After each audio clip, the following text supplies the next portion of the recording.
He stood behind the check-in desk, crisp uniform, polished shoes, voice firm with routine authority. "Ma'am, this line is for decorated officers," he said, not bothering to look up. His tone was sharp, mechanical, the way people sound when they've already decided who matters and who doesn't. Across from him stood a quiet woman in a simple navy dress, holding an envelope so carefully it seemed fragile. She smiled gently, as if used to being overlooked, and replied, "I was invited here by name." The young lieutenant gave a polite, dismissive laugh, the kind reserved for harmless mistakes. Around them, the lobby buzzed with uniforms, medals, and laughter. No one noticed that she didn't belong to that noise. But if anyone had looked closely, they might have seen the small bronze medal pinned to her purse tarnished, almost invisible, and the faint shadow in her eyes that spoke of deserts, smoke, and duty long buried. He thought she was just another guest who'd wandered into the wrong line. What he didn't know was that the woman he was turning away wasn't there to seek honor.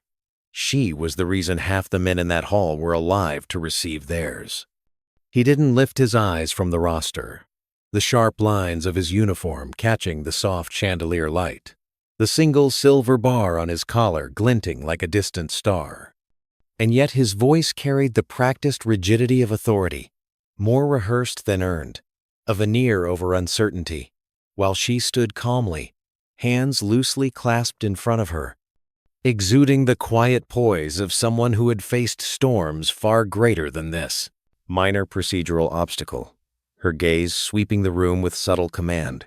taking in the precise stance of the young officer, the tension in his shoulders betraying a flicker of doubt, the polished marble floors reflecting the soft chatter of Marines in uniform, laughter mingling with the strains of a string quartet as camaraderie and bravado filled the air, yet none of it touching the weight of the moment that had quietly begun at the check-in desk. Her navy top, a subtle civilian contrast among the scarlet and gold, but her presence carried the authority of experience, not title. And when she spoke, her voice calm, yet resonant, it drew the attention of the two lance corporals flanking the captain, who finally looked up, scanning her with a mixture of bemusement and confidence. A faint smirk barely masking the expectation that she would follow protocol and retreat, that her presence was somehow a mistake. Yet in her eyes lay a history he could not comprehend, decades of service compressed into a silent, unwavering assertion of dignity. And when she produced her retired ID, letting it catch the light, the captain's practiced composure faltered, a flicker of confusion crossing his face as he tried to categorize her within the rigid confines of procedure, unaware that this woman before him was no ordinary guest, but a retired brigadier general whose career had been defined by decisive actions under the harshest conditions, a tapestry of strategy, responsibility, and courage, whose name was etched in operations across continents, whose decisions had preserved lives and altered he course of missions. Yet here, reduced to a mere trinket, the bronze oak leaf cluster on her lapel dismissed by him as meaningless, a momentary distraction from his rules, and still she remained patient, poised, letting the silence stretch, letting the weight of her presence begin to assert itself, the subtle authority she wielded invisible yet undeniable. And as the young captain searched for a foothold of control, attempting misdirection and polite suggestions of alternate lines, the lobby seemed to pulse with the tension of unacknowledged history meeting, untested authority, the junior Marines shifting uneasily, sensing the collision of experience and ignorance, of assumption and reality. And she, standing firm, allowed the moment to unfold deliberately, the story of her service, echoing silently through the room, unseen but palpable. As Captain Davis struggled against the subtle erosion of his certainty, his attempts at persuasion and misdirection failing against the quiet insistence of fact and dignity, while across the room, retired Sergeant Major Thomas Collier observed, decades of experience reading every micro-expression, knowing the weight of what was unfolding, sensing the misjudgment and the slow burn of embarrassment that threatened to overwhelm the young captain if not corrected, and while bound by protocol, he acted through subtle means, alerting the executive officer, summoning senior recognition, knowing that delay could compound the error. And, as the minutes stretched, the lobby's rhythm of chatter, footsteps, and music seemed to fade, leaving only the tense ion between the captain and the retired general, a clash of authority and history that spoke louder than words. And then, with the inevitability of consequence, the senior officers arrived, their measured pace and confident authority cutting through the atmosphere. Lieutenant Colonel Roberts, commanding attention with decades of experience in every step, eyes steady, presence imposing, the aura of history and leadership concentrating into a force that made everyone in the room recognize the shift. And as he approached, ignoring the captain's whispered protests and gestured suggestions, he saluted her. The gesture, simple yet profound, an acknowledgement of earned authority and service, the sound of the salute reverberating like a subtle thunderclap through the lobby, silencing the chatter, freezing the junior Marines, leaving Captain Davis with the stark realization of his misjudgment, the fragile veneer of control shattered by the undeniable truth of experience and merit. And in that silence, the quiet power of patience and dignity became apparent. The story of decades of service condensed into the simple act of recognition, an invisible but potent reminder that authority is not given by assumption, but earned through action, sacrifice, and courage. While General Ward's calm remained unshaken, letting the moment teach without a word,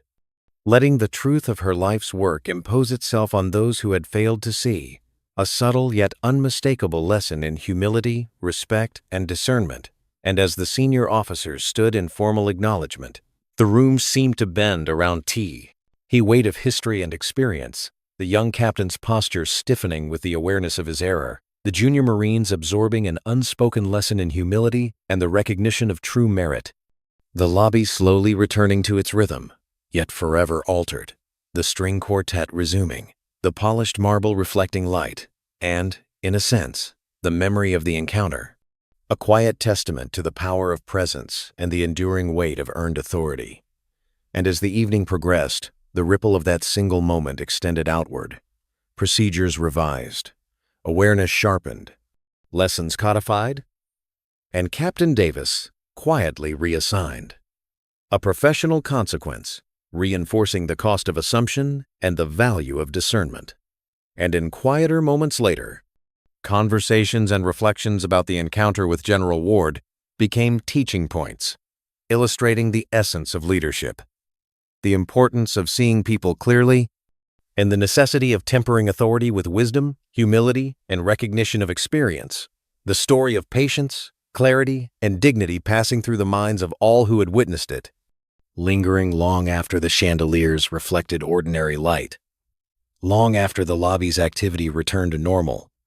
The quiet power of a woman who stood firm, who represented the culmination of decades of service, who reminded everyone present that greatness is often quiet, patient, and earned, not flaunted, and that respect is a currency that cannot be assumed, only recognized, internalized, and returned. A story that transcended the simple protocols of a check in desk, a tale of courage, leadership, and the subtle but undeniable assertion of truth, a narrative that traveled from the deserts of foreign lands to the polished floors of a military lobby, from battlefield decisions to ceremonial recognition, threading through generations of service, expectation, and human interaction. A reminder that the smallest gestures can carry the heaviest weight, that medals and decorations symbolize more than valor.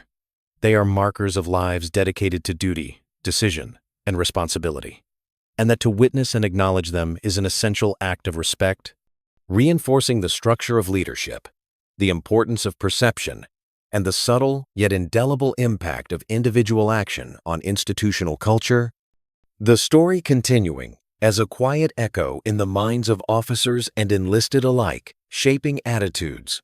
influencing behavior, instilling humility, and teaching that patience and discernment are as vital as courage on the battlefield, that presence alone can command respect, that mistakes of judgment must be corrected swiftly and gracefully, and that every encounter carries the potential to educate, inspire, and leave a permanent imprint on those who observe it. A reminder that leadership is not merely a function of rank, but the embodiment of values, experience, and the courage to stand firm. The lobby, the music, the chandeliers, the polished floors, all forming the backdrop of a story that, while contained in a single evening, stretched across decades of service, every decision, every action, every lesson learned, converging in the simple act of a salute, a patient stance, and a calm insistence that recognition be given where it is due. A story that teaches through example, through the quiet assertion of dignity, through the unspoken power of a life lived to standard and beyond. Echoing in every corner of the room, in the thoughts of the young captain, the junior Marines, the observing veterans, and those who would later hear of the encounter, a testament to the enduring power of respect, presence, and the courage to insist on what is right. A narrative that reminds every observer that authority untempered by wisdom is fragile, that assumptions are dangerous, and that the recognition of merit, even when inconvenient, is essential to the integrity of leadership and the spirit of service. And as the night concluded, the lessons lingered, subtly transforming perspectives, imprinting the value of humility and patience, and ensuring that the story of one woman's quiet but unyielding presence would resonate far beyond that lobby. Across the halls of training, the fields of operation, and the minds of all who had witnessed the collision of assumption and earned authority, a story of clarity, courage, and the enduring human capacity to teach without words, to assert without aggression, and to command respect through the simple yet profound act of standing firm, patient, and unwavering. A living lesson in leadership, dignity, and the quiet power of experience. A story that would be remembered, retold, and internalized as a beacon of how authority, patience, and recognition shape both individuals and institutions, leaving a legacy that is invisible yet indelible, subtle yet transformational, quiet yet undeniably powerful, all encapsulated in the presence of a single figure, calm and resolute, whose life had been devoted to the highest standards, whose moment of assertion reminded everyone of what true leadership looks like, and whose story, witnessed and absorbed, would ripple outward, shaping perceptions, actions, and values. A 1,700-word paragraph of cinematic storytelling, blending tension, emotion, and the enduring lessons of service, presence, and recognition into one unbroken flow that carries the weight of history, the intensity of human interaction, and the timeless message that true authority is earned, seen, and acknowledged. As the evening drew to a close, the lessons lingered in the air, subtle but unshakable. Captain Davis walked away with the weight of his error, but also with the spark of understanding that true leadership is measured not by rank or protocol, but by the ability to see people clearly, respect their worth, and act with humility. General Ward's quiet presence had spoken louder than any order, her life's example echoing in every heart that witnessed it. In that moment, the standard was more than a rule. It was a call to rise, to honor, and to be better.